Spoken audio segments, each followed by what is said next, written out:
'Tis gonna work. Okay, so I haven't made a video in a couple days, so the reason being is I've been in there running that thing, and I have to walk back up to the farm here, or up to the shop, get the 70 or 6210R loader and load that sucker. But I kind of wanted to come down to the cornfield here, just for the fun of it, you know, just for the fun of it. Look at this bird damage. That's an ugly bug of some sort. Yeah, that guy's doing something there. That's deer damage. Deer damage. Deer damage. Deer damage. Deer damage. And it just goes on and on and on. Lower leaves are starting to turn. Getting into that phase of the growing season. We did get some rain last night, which was nice. Yeah, this got pretty dry here. But, ooh, what do we got here? We got a space here. Maybe I can talk a little bit as I go through here. This is the problems that I've had. That's fall panicum. I knew it was fall panicum. But, yeah. Let's see where we're at here. I'm gonna pull this ear back a little bit. Just a little bit. Or should I just pull it the hell off? We're in early dent. I'm starting to get some denting going on there. Early dent. Yep. Quite an ear there. Going to be updating my corn head. It's gonna cost me just about $12,000 to do so. Yeah, you heard me right, $12,000. I'm going to go with the Calmer rollers. Calmer, C-A-L-M-E-R's, Calmer. And I tell you, next year I am not going to plant this corn nearly as thick as I did this year. I'm actually going to tame it back down to somewhere around 32 to 34,000 plants to the acre. 37,700 is too risky for me. It's just too risky. You get to these end rows though, look at this. That's crazy. Crazy. So the thicker you plant it, the smaller the ear. We all know that.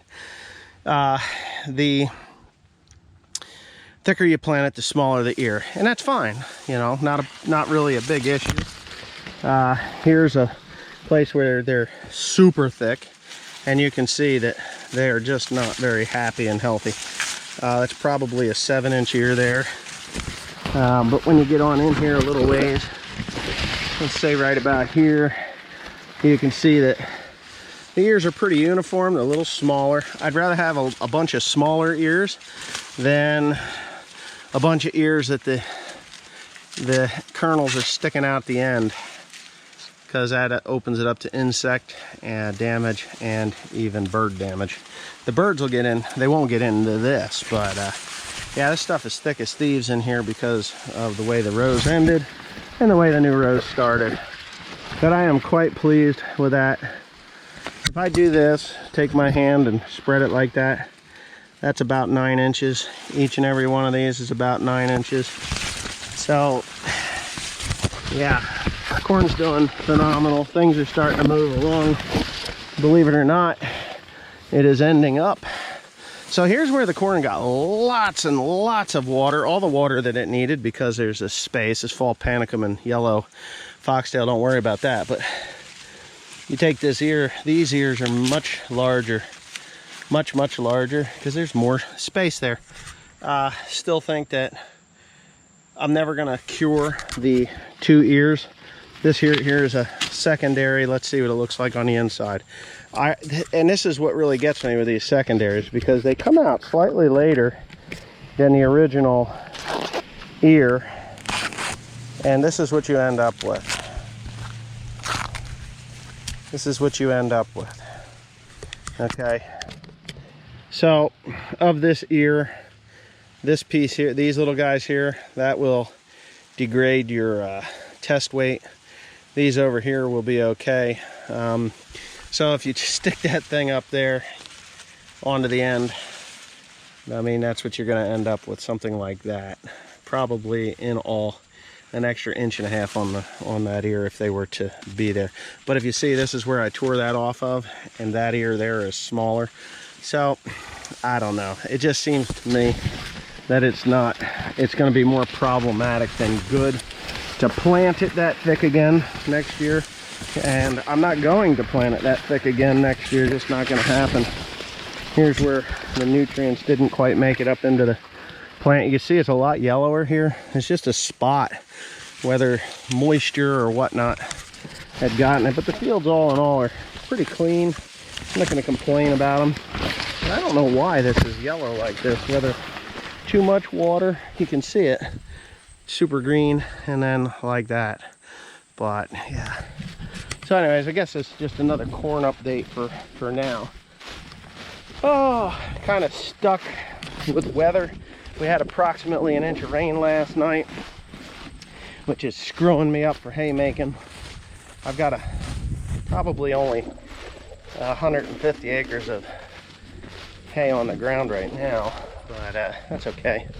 That's okay, because there's more hitting the ground right now.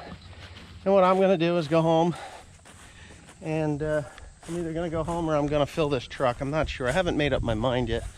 Lewis isn't back yet. His car's there. He's done 2 loads. I did 1. Technically I did 1, but I did 2 because I brought that compost back. Hopefully by next spring I've got that compost clear up to here. And I'll do this half of the farm, and then I'll put more compost over at the farm and get another 20 loads in there. And next year's plan is to only use what is essential to grow that 250 bushel yield, as long as the water's there. So anyway, whew, walking and talking is tough. If I wasn't talking, I wouldn't be so out of breath, because you're holding it in, you know. Oh, yes, you're trying to make the words. Anyway, oh, goldfinch, state's bird. The state of New Jersey's bird is a goldfinch. All right, so we got some residual issues with my 7530. Obviously, we've changed the brakes on both sides. I do have to get a new lug for that.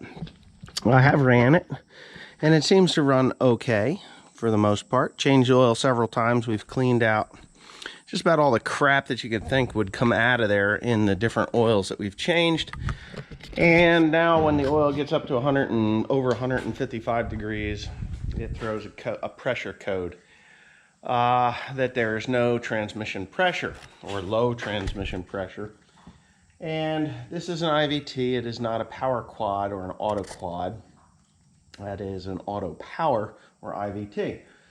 So there's power shift packs and hydros in there, and the pressure pump is in the back. It's not on the front plate like it would be on the 7810 or the 75 or the 7410.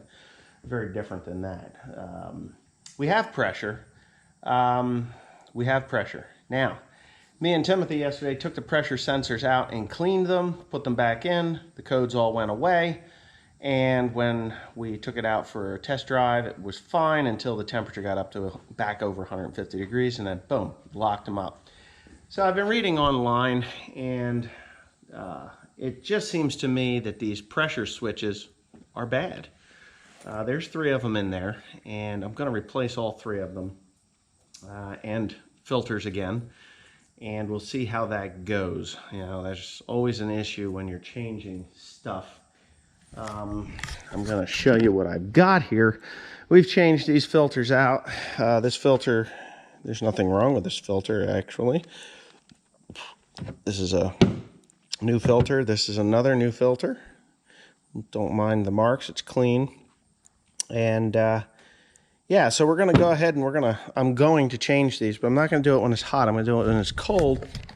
And fortunately, we don't have any bales of hay laying on the ground that we can't just go pick up. So, you know, with the loader. So that's what I'm going to do. I'm going to go home, I'm going to parts list together. And tomorrow, I'm going to make a phone call and get those parts ordered up, because we need them. We need that thing to work. So yeah, it needs to work. Everything else is working perfectly fine.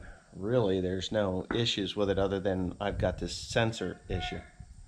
And those pressure sensors are quite sensitive to dirt. And because of the brakes failing, there's more than likely a bunch of dirt in there. So I cleaned them out, but you never know. That stuff gets in. There's tiny little microbial holes and shit in there. So I'm just going to change those out. And yeah, the pump's working fine though. Everything functions properly with the, and as you can see, I got some oil down there. So this 6210R has to have an O-ring changed out before I do any work with that, which means I got to go to Dear John tomorrow. Yeah.